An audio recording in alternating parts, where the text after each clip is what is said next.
Bien-aimés frères et sœurs, vous connaîtrez la vérité et la vérité vous affranchira. Ça, c'est pas moi qui le dis, c'est la Bible qui le dit. Mais moi, je vous dis mieux. Vous connaîtrez la vérité historique, notamment celle de vos ancêtres kémites, et vous aurez une vision globale de ce que c'est que la vraie souveraineté politique. J'ajoute, vous reviendrez à la spiritualité africaine ancestrale et vous comprendrez les enjeux de l'indépendance économique. Et pour terminer, vous accepterez votre identité culturelle kémite et vous obtiendrez deux choses. La première, c'est la paix. La seconde, c'est le développement, à une condition. L'unité de toute l'Afrique noire, l'unité de tous les Noirs du monde entier. Otep à tous, bienvenue sur la chaîne des panafricanistes par essence, par conviction et par excellence. Celle des citoyens kémites par nécessité et obligation de combat. Nous sommes une chaîne qui n'est guidée que par nos ancêtres et rien que par les ancêtres qui appartiennent à l'égrégore du monde noir. Par conséquent, nous ne croyons en aucun Dieu venu de l'étranger. Toutefois, cette vidéo n'est aucunement destinée à inciter à la haine ou à la violence, car nous menons un combat qui est d'abord et avant tout spirituel, intellectuel et démocratique. Ensuite, il est politique, géopolitique et géostratégique, contre l'impérialisme, le colonialisme, le néocolonialisme et l'endocolonat, qui sont tous qualifiés de crimes contre l'humanité. Nous menons ce combat sur la base du principe fondamental que nous avons hérité de nos ancêtres kémites, qui est celui de la Mahat, c'est-à-dire solidarité, vérité et justice.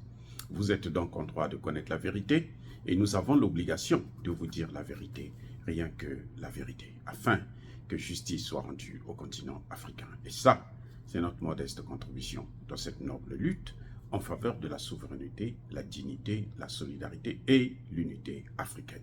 C'est exactement ça que nous appelons le panafricanisme.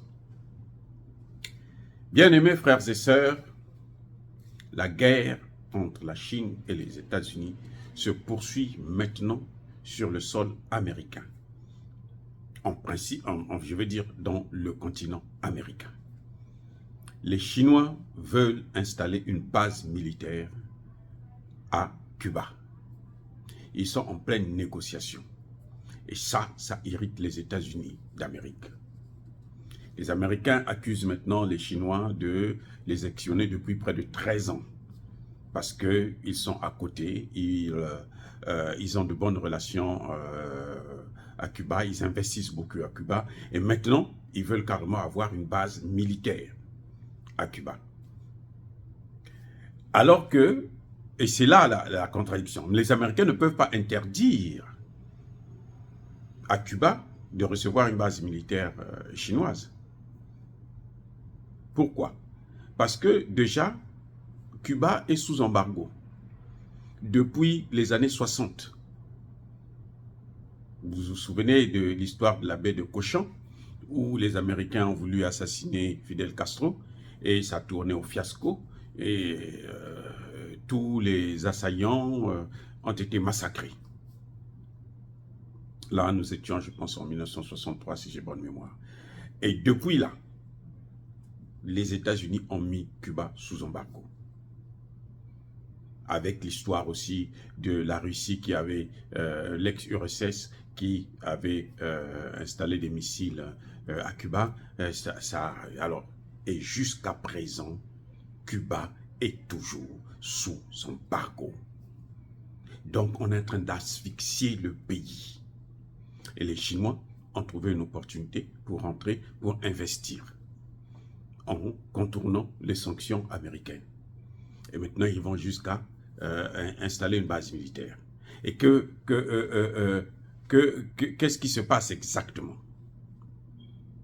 Eh bien, en fait, c'est la réponse du berger à la bergère. Parce que les Américains, n'oubliez pas, qui ont plus de 830 bases militaires dans plus de 80 pays au monde. Ils ont aussi une base militaire à Taïwan, donc à Cuba, et plutôt en Chine. Parce que Taïwan, c'est une partie de la Chine. Taïwan, là, c'est la Chine. L'île de Taïwan, c'est la Chine en fait. Ce sont les Américains qui veulent l'écarter, qui veulent l'éloigner, qui veulent en faire un État particulier parce qu'ils ont une base militaire dans ce pays, et puis parce que c'est Taïwan qui leur fournit beaucoup de matériaux de haute industrie, de haute technologie comme les semi-conducteurs et autres. Donc la Chine répond en quelque sorte. Et encore, pour la Chine a le droit de se plaindre parce que Taïwan, ça fait partie de son territoire. Mais les États-Unis, en principe, n'ont pas le droit de se plaindre puisque Cuba ne fait pas partie de leur territoire. Cuba ne fait pas partie de leur territoire. Et ce sont eux qui ont des problèmes avec Cuba, qui sanctionnent Cuba, qui punissent Cuba depuis plusieurs décennies.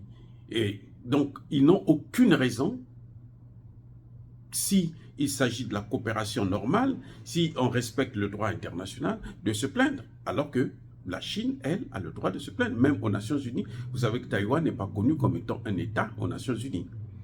Et donc, c'est la Chine qui représente Taïwan, parce que Taïwan fait partie, hein, c'est une province, en quelque sorte, de la Chine.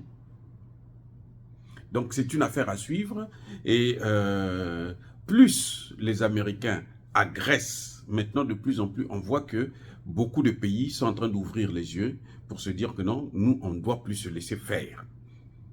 Personne ne veut encore la domination américaine sur son territoire, y compris en Afrique.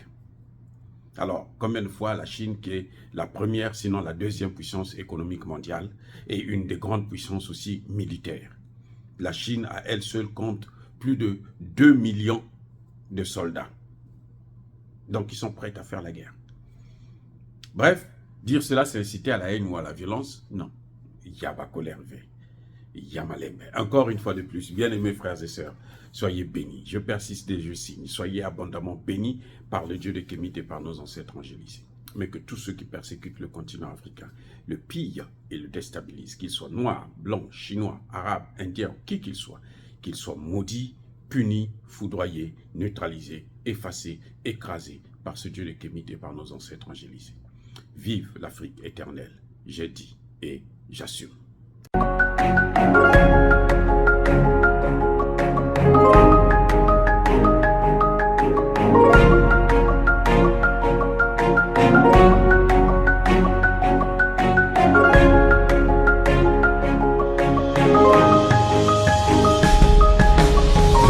Eux, ils marchent par la foi et non par la vue. Mais moi, je vous conseille vivement de marcher par la connaissance scientifique et historique, notamment celle de nos ancêtres kémites, par les 5 sens et par l'intelligence. À vous, à Pierre.